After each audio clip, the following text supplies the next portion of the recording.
नमस्कार दोस्तों, नीरज क्लासेस में आपका स्वागत है। जैसा कि हम लोग ने पिछले क्लास में देखा था लर्निंग किसे कहते हैं, अधिगम क्या होता है। आज की क्लास में हम लोग देखेंगे लर्निंग को प्रभावित करने वाले कौन कौन से कारक हैं। तो इस एपिसोड को शुरू करने से पहले हम लोग एक कहानी की ओर चलेंगे और कहानी से ही पूरा एपिसोड को समझने का प्रयास करेंगे। मान लीजिए एक परिवार में दो भाई राहुल और रोहन है। दोनों भाई एक ही स्कूल, एक ही शिक्षक, एक ही पुस्तक और एक ही समय तथा एक ही घर में रहते हैं। लेकिन जब परीक्षा का परिणाम आता है तो राहुल 95% मार्क्स लाते हैं जबकि रोहन 62% मार्क्स लाते हैं। गांव में चर्चाएं शुरू होती है कि राहुल पढ़ाई में बहुत ही बेहतर है, पढ़ाई में बहुत ही तेज है, जबकि रोहन पढ़ाई में बहुत ही कमजोर है। उसके बाद रोहन राहुल का पापा उस पर ध्यान रखना शुरू करते हैं कि राहुल ऐसा क्या करता है जो वो पढ़ाई में इतना तेज है और रोहन ऐसा क्या करता है जो पढ़ाई में इतना कमजोर है। जब उस पर जांच की गई तो ऐसा देखा गया कि राहुल सुबह में सवेरे उठता है, 2 घंटा 3 घंटा पढ़ाई करता है, जबकि रोहन बहुत ही लेट तक सोए रहता है। और एक चीज ऑब्जर्व किया गया कि राहुल मोबाइल से बहुत ही ज्यादा डिस्टेंस बनाकर रखता है, लेकिन रोहन मोबाइल में कुछ ज्यादा ही घुले मिले रहता है। जबकि राहुल का जो थिंकिंग था, राहुल का जो मंजिल था वो डॉक्टर बनने का मंजिल था और यही मंजिल उसे प्रेरणा देने की काम करती थी, लेकिन रोहन का कोई ऐसा मंजिल नहीं था। जबकि राहुल होमवर्क भी पर डे बनाकर जाता था और शिक्षक से सवाल भी करता था। इसके विपरीत रोहन लगभग कभी होमवर्क बनाकर जाता था और कभी होमवर्क बनाकर नहीं जाता था। इससे यह पता चलता है कि सीखने की प्रक्रिया अलग अलग होती है। कोई बच्चा ना ही कमजोर होता है और ना ही तेज होता है, सिर्फ सीखने की तरीका अलग अलग होती है। तो आज की क्लास में हम लोग देखेंगे कि कोई भी व्यक्ति, कोई भी बच्चा बहुत तेज कैसे बन जाता है और कोई भी बच्चा इतना कमजोर कैसे बन जाता है। आखिर वो जो तेज बच्चा बनता है, आखिर उसको क्या मिलता है जो वो बहुत ही तेज बच्चे की श्रेणी में गिनती किया जाता है। और कुछ ऐसे छात्र छात्राएं होते हैं जो कमजोर छात्र छात्राएं बनकर सिर्फ रह जाते हैं। तो चलिए हम लोग अध्याय को शुरू करते हैं और वो सभी कारक को हम लोग समझेंगे जो कि सीखने को प्रभावित करते हैं। तो चलिए अब हम लोग समझते हैं लर्निंग को प्रभावित करने वाले कारक। तो सबसे पहला जो अपना कारक है मोटिवेशन, प्रेरणा। सीखने की सबसे बड़ी शक्ति जो होती है वो मोटिवेशन होती है। अगर बच्चों में मोटिवेशन ना हो, बच्चों में पढ़ाई के प्रति प्रेरणा ना हो, तो वह बच्चा सीखने की गति जो है बहुत ही धीमी हो जाती है। मान लीजिए हम इसको एक एग्जाम्पल के माध्यम से समझने का प्रयास करते हैं। कोई छोटा बच्चा है और उसकी मम्मी कहती है, बेटा यदि तुम एग्जाम में अच्छा मार्क्स लाते हो तो मैं तुम्हें एक साइकिल गिफ्ट करूंगी। वहीं से बच्चों में प्रेरणा आती है कि हमें एग्जाम में अच्छे मार्क्स लाना है, तभी मम्मी हमें साइकिल गिफ्ट करेगी। इसी को हम लोग मोटिवेशन कहते हैं, प्रेरणा कहते हैं। पढ़ाई कराने से पहले शिक्षक का भी कर्तव्य होता है कि पढ़ाने से पहले बच्चों में प्रेरणा भर दे, बच्चों का लक्ष्य निर्धारित कर दे और बच्चा क्या चीज चाहता है, कैसे पढ़ना चाहता है, किस लैंग्वेज में समझना चाहता है, टीचर उस चीज को समझे और उसी ढंग से बच्चों को पढ़ने के लिए तैयार करे। इन्हें किया है धराधर पढ़ाना चालू कर दिए, नहीं, ऐसा नहीं होना चाहिए। टीचर पहले कक्षा में आए, 10 से 15 मिनट बच्चों को रेडी करे, हंसाए, बच्चों को तैयार करे पढ़ाई की ओर। और पढ़ाई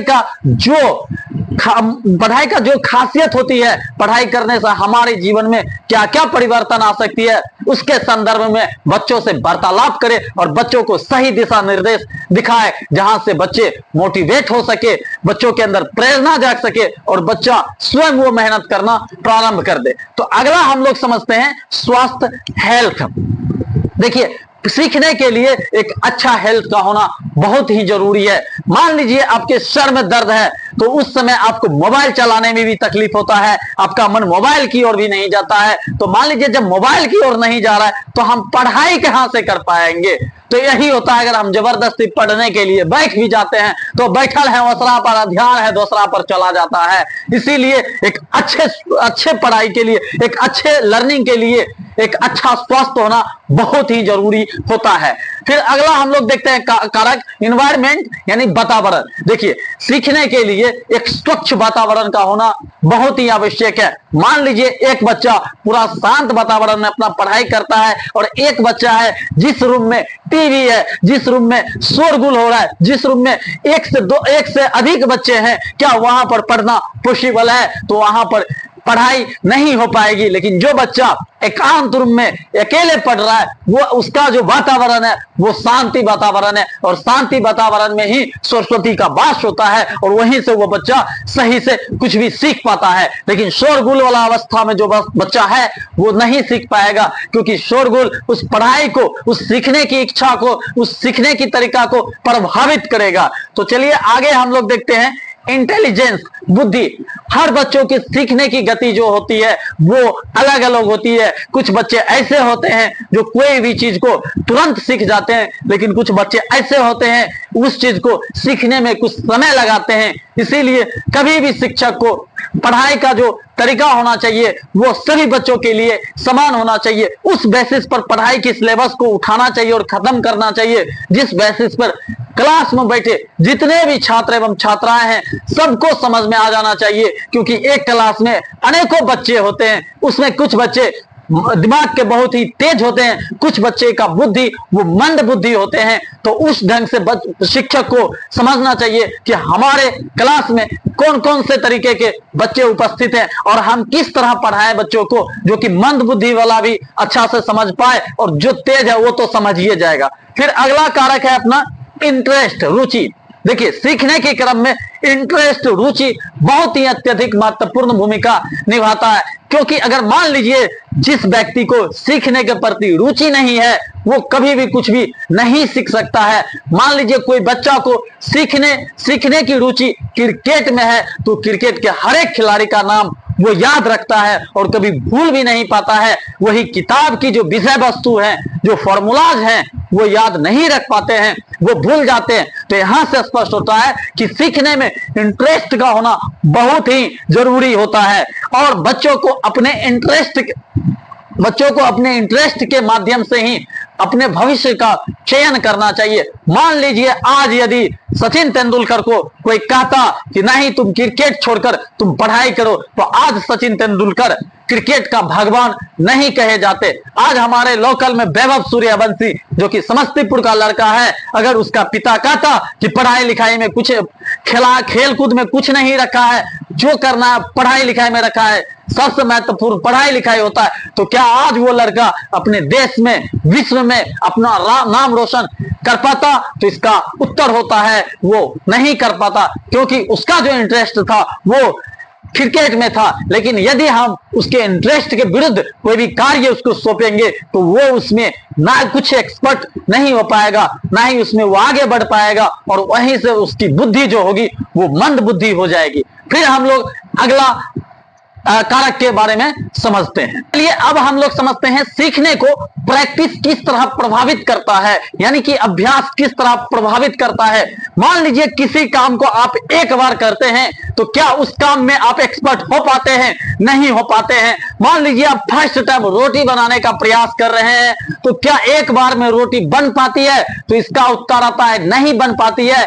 पहली बार जब हम रोटी बनाने का प्रयास करते हैं तो वो भारत का नक्शा बन जाता है, रोटी टेढ़ा मेढ़ा बन जाता है। लेकिन हम निरंतर जब अभ्यास करते रहते हैं तो एक दिन हम रोटी को गोल बना पाते हैं। इससे स्पष्ट होता है कि अगर पढ़ाई में आपको अपनी बुद्धि बढ़ाना हो, पढ़ाई में आपको अब एक्सपर्ट होना हो, या किसी चीज पर विजय पाना हो, या किसी चीज में आपको माहिर होना हो, तो उस कार्य को निरंतर अभ्यास करना बहुत ही जरूरी होता है। क्योंकि अभ्यास से ही आप विद्या की रक्षा कर सकते हैं। और ऐसा आप कभी नहीं सुने होंगे कि एक बार कोई व्यक्ति किसी चीज को पढ़ा और वो सब दिन के लिए उसे याद ही रह गया। अगर ऐसा होता तो हर व्यक्ति आज सब साइंटिस्ट होता, सबका सब वैज्ञानिक होता।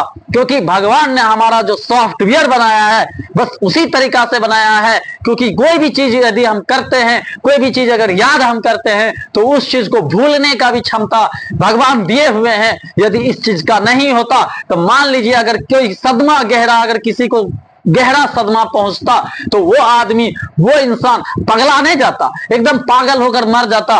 तो भूलना भी एक भगवान के दिया हुआ वरदान है, भूलना भी बहुत आवश्यक है, लेकिन अच्छे चीजों को यदि हम लंबे समय तक याद रखना चाहते हैं तो आपको उस कार्य में प्रैक्टिस करना बहुत ही जरूरी होता है। तो अगला हम लोग देखते हैं टीचर।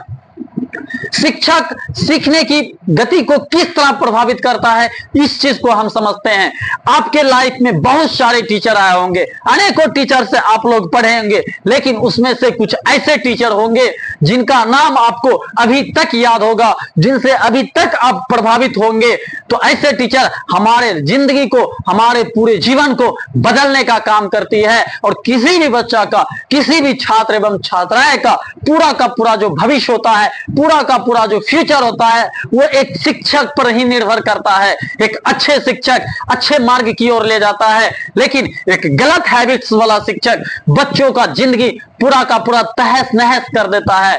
शिक्षक लर्निंग को किस तरह प्रभावित करते हैं, इसको हम लोग समझने का प्रयास करते हैं। मान लीजिए शिक्षक का काम होता है डिफिकल्ट से डिफिकल्ट, भारी से भारी सब्जेक्ट को आसान शब्दों में समझाना, उसे अपनी मातृभाषा में समझाना। बच्चे जिस भाषा में समझना चाहता है, बच्चे जिस भाषा में समझता है, टीचर का कर्तव्य बनता है कि बच्चों को उसी भाषा में हम आसान तोड़कर समझाएं। तो एक अच्छे टीचर के श्रेणी में गिने जाते हैं। लेकिन बहुत से ऐसे टीचर होते हैं जो इस चीज पर मंथन नहीं करते हैं कि बच्चा को हमें किस तरह समझाना है, सिर्फ अपना इंस्टाग्राम फेसबुक पर रील्स बनाने के चक्कर में लगे रहते हैं, जिसका पूरा का पूरा असर बच्चों के सीखने की गति को प्रभावित करता है। तो एक अच्छे टीचर बनने के लिए आपको एक आसान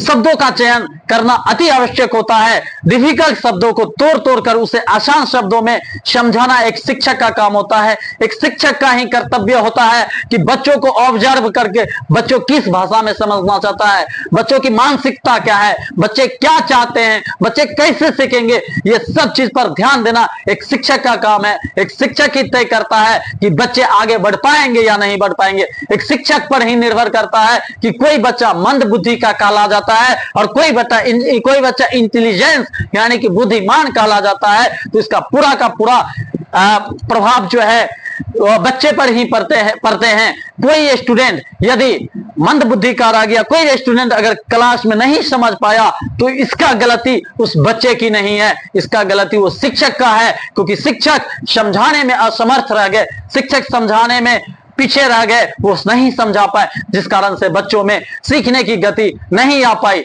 जो बच्चे का मंद बुद्धि है, उसे निरंतर अभ्यास एक शिक्षक के माध्यम से करानी चाहिए और जिस भाषा में वो सबसे ज्यादा पकड़ बनती है, उस भाषा में ही शिक्षक को उस बच्चे को समझाना चाहिए।